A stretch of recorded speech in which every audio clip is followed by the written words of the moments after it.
Herkese merhabalar, kanalıma hoş geldiniz. Bugün sizler için öksürük ve nefes darlığına çok iyi gelecek doğal bir ilaç yapacağım. İlacım için gerekli olan malzemeler kuru soğan, kuru soğanımı çekmek için 1 adet rondo, daha sonra soğanımın suyunu süzmek için 1 adet kese ya da pamuklu bir tülbent de olabilir.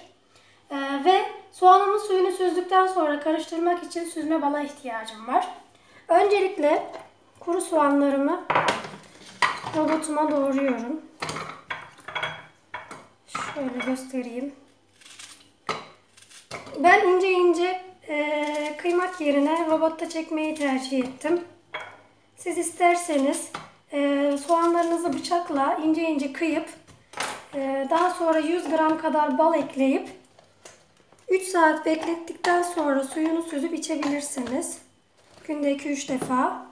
Ama ben robotta çekmeyi tercih ettim. Şöyle göstereyim.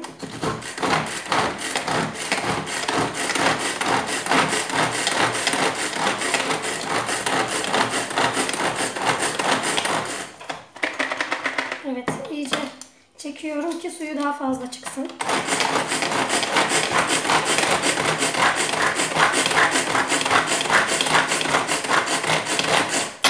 Eğer elektrikli rondonuz varsa sizin için daha büyük kolaylık olur.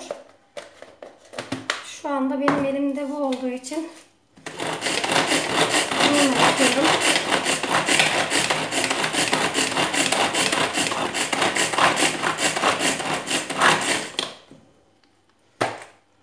Evet. Soğanlarımız yeterince inceldi. Şimdi çekmiş olduğum soğanları kesemin bir ucuna boşaltıyorum.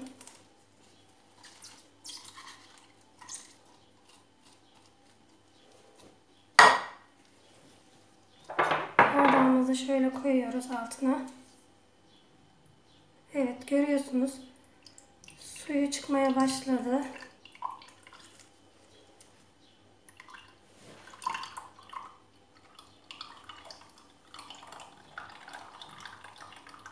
Evet. Soğanımızın suyunu çıkarttık. Şu kadar bir suyu çıktı. Şimdi çıkan su kadar soğan suyunun üzerine tahta kaşıkla süzme balımızı ekliyoruz. Soğan suyu ve balın eşit miktarda olması gerekiyor. Bardağımızın şeklinin düz olmasına dikkat edin. Altı geniş ya da üstü geniş, ortası dar olmasın. Konulan miktarın eşit olduğunu anlamak için bu gerekli. Şöyle.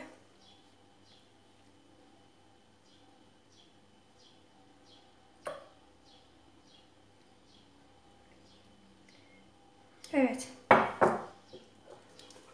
Bakın.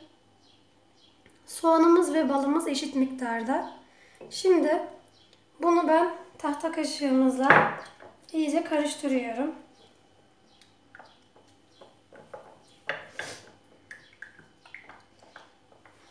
İyice karıştırdıktan sonra şöyle 1-2 saat beklersek daha etkili olacaktır.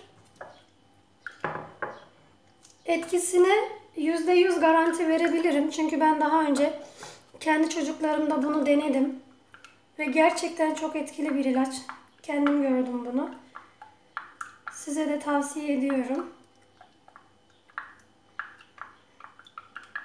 Evet, iyice karıştırıyoruz.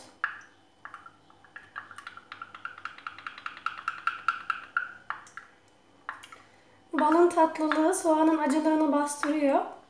Bu yüzden çocuklarınızın içerken size sıkıntı çıkaracağını düşünmüyorum.